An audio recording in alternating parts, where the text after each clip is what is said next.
Good morning from Gwalior.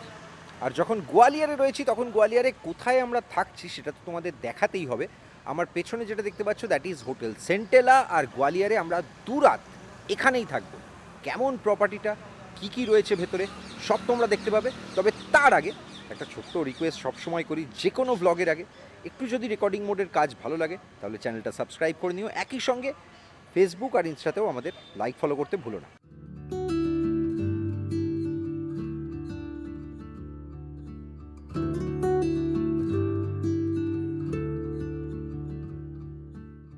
যদি ইতিহাসে রুচি থাকে তাহলে গোয়ালিয়র মাস্ট, আর রুচিটা যদি খাবার নিয়ে হয় তাহলেও গোয়ালিয়র মাস্ট মাস্ট। গোয়ালিয়রের খাবার পকেটের জন্যও হালকা। হ্যালো বন্ধুরা, চম্বল সিরিজের আগের 2 পর্বে তোমাদের ঘুরে দেখিয়েছিলাম গোয়ালিয়র। কেল্লা আর সিটি ট্যুর তো দেখেইছো। আশা করি গোয়ালিয়রের স্ট্রিট ফুডও তোমাদের ভালো লেগেছে। যদি পর্বটা এখনো না দেখে থাকো তাহলে দুটো ভ্লগের লিঙ্কই এই ভিডিও ডেসক্রিপশনে পেয়ে যাবে। এই পর্বে তোমাদের দেখাবো গোয়ালিয়রে আমরা কোথায় ছিলাম। এটা কিন্তু স্পন্সর্ড রিভিউ নয়, পুরোটাই আমাদের অভিজ্ঞতা থেকে। তাহলে চলো শুরু করি।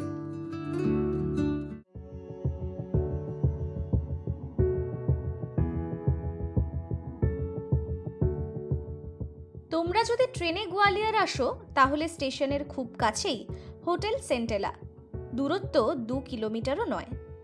পাশেই ক্যাপ্টেন রূপ Singh stadium. Old Gwalior city কিছু কিছু ক্ষেত্রে ঘিঞ্জি, তবে এদিকটা বেশ ফাঁকা ফাঁকা। যখন তখন গাড়ি নিয়ে ঢুকতে বেরোতে কোনো সমস্যা নেই।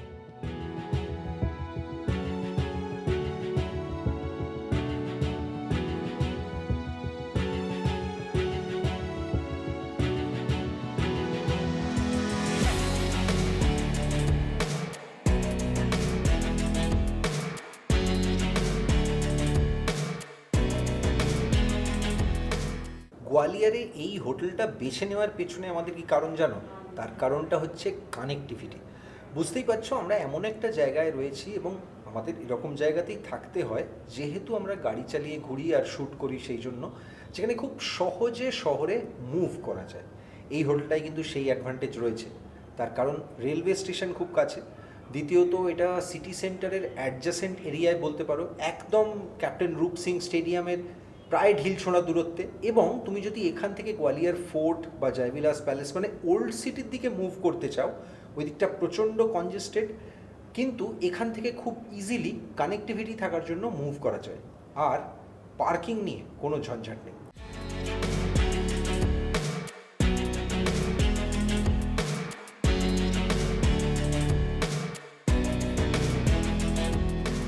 আমরা সেন্টেলায় যে প্ল্যানে রয়েছি তার সঙ্গে ব্রেকফাস্ট কমপ্লিমেন্টারি। গ্রাউন্ড ফ্লোরের রিসেপশনের পাশেই রেস্তোরাঁ।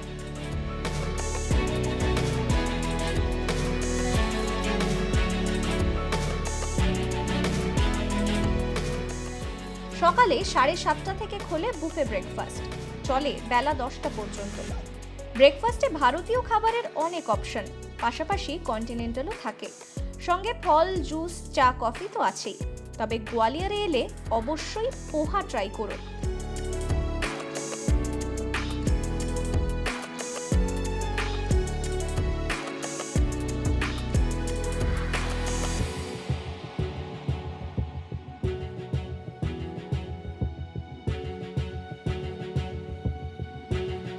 যে কোনো সিটিতে সারাদিন ঘোরার জন্য সবচেয়ে জরুরি যেটা, সেটা হচ্ছে একটা হেভি ব্রেকফাস্ট। কারণ তারপর তুমি দিনটা ঘোরার জন্য অনেকটা বাড়িয়ে নিতে পারো আর লাঞ্চটাকে ফ্লেক্সিবল করে নিতে পারো।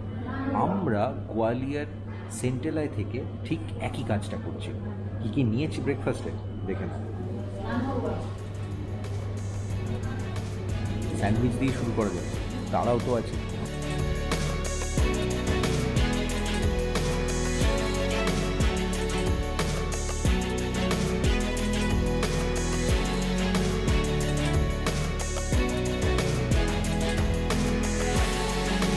টেস্টি। বাইরের গোয়ালিয়রের খাবার তো খাচ্ছি, আমরা টেস্ট করছি। এখানে বুফেটাও কিন্তু দুর্দান্ত।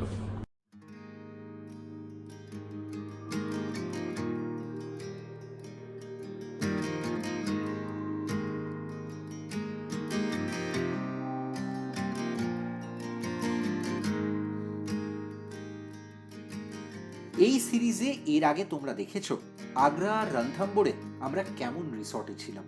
রণথম্বোরের ট্রি হাউস দ্য পাগমার্কে থাকার অভিজ্ঞতা কেমন ছিল জানতে চাইলে ভিডিওর লিংক নিচে ডেসক্রিপশনে দিয়ে রাখলাম। গোয়ালিয়রেও আমরা বাজেট অপশন খুঁজিনি। সেন্ট্রালায় আমাদের ঘর তেতলায়, এসি রুম, ভাড়া 2300 টাকা। এখানে 4500-এর মধ্যে এক্সিকিউটিভ রুমও পাবে।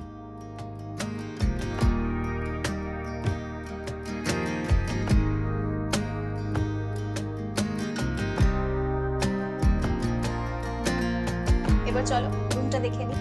আর একটা কথা মনে করিয়ে দিই, আগ্রা আর রণথম্বোরের মতো গোয়ালিয়রেও কিন্তু বাজেট স্টে নয়, এটা একটা সেমি লাক্সারি স্টে ধরতে পারো। এসো আমার সঙ্গে।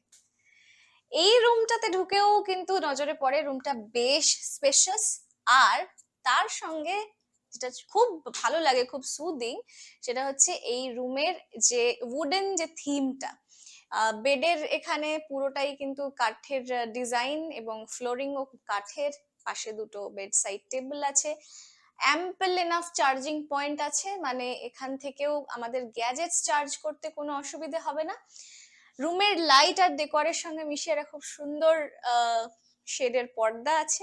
আর যেটা খুব ইম্পর্টেন্ট সেটা হচ্ছে দুজন এখানে এসে যদি দুজনই এখান থেকে অফিসের কাজকর্ম বা কাজ করতে চায়, তাহলে কিন্তু এই যে কফি টেবিলটা আছে সেটাও ল্যাপটপ নিয়ে তুমি এখানে বসে কাজ করতে পারো। আর এদিকে একটা যেখানে তোমার এই চা কফি বানানোর জায়গাটা আছে, সেই টেবিলটাও কিন্তু একটা ওয়ার্ক ডেস্ক বা স্টাডি টেবিল হিসেবে কাজ করা যায়। এবার চলো একটু এদিকটায় আসি। এখানে স্টোরেজের জায়গাগুলোও আছে, আমাদের ট্রলিও এখানে রাখা আছে, এখানেও একটা স্টোরেজের জায়গা আছে। এখানে একটা আয়না আছে, এটাও একটা ফুল লেন্থ মিরর, যেটা তৈরি হয়ে নেওয়ার জন্য খুব সুবিধাজনক। আর ওয়াশরুমের ঠিক পাশেই এখানে একটা কাবার্ড আছে। ওয়াশরুমটা মোটামুটি দুটো জোনে ভাগ করা, একটা ড্রাই আর একটা ওয়েট জোন। ভেতরে তো বুঝতেই পারছো শাওয়ার কিউবিকলটা আছে, আর বাঁদিকে কোমোড আর বেসিন। ছিমছাম সুন্দর ওয়াশরুমটাও, বেশ একটা কালার কম্বিনেশনটা কিন্তু রুমের সঙ্গে মিলিয়ে। এই রুমের ট্যারিফ কত এবং কত থেকে কত পর্যন্ত এর রেঞ্জটা হয়, সেই পুরোটা কিন্তু আমাদের ডেসক্রিপশন বক্সে আমরা ডিটেইলটা দিয়ে দেব। আর আমরা এটা বুক করেছি অনলাইনে, কিন্তু তোমরা যদি সরাসরি বুক করতে চাও বা তাতে কোনো এক্সট্রা ডিসকাউন্ট পাবে কিনা, সেগুলোর সব ডিটেল নিচে ডেসক্রিপশন বক্সে দেওয়া থাকবে।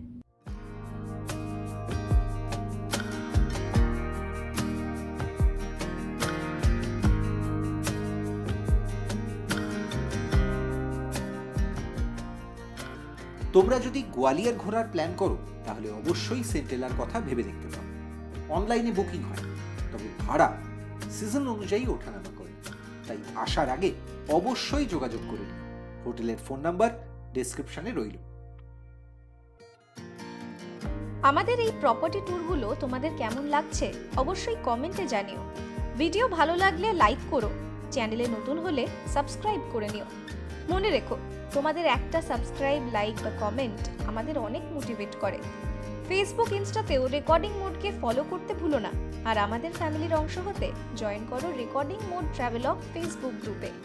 যদি সরাসরি যোগাযোগ করতে চাও, হোয়াটসঅ্যাপ নম্বর স্ক্রিনেই দিয়ে দিলাম। পরের পর্বে আবার দেখা হবে নতুন জার্নিতে। Till then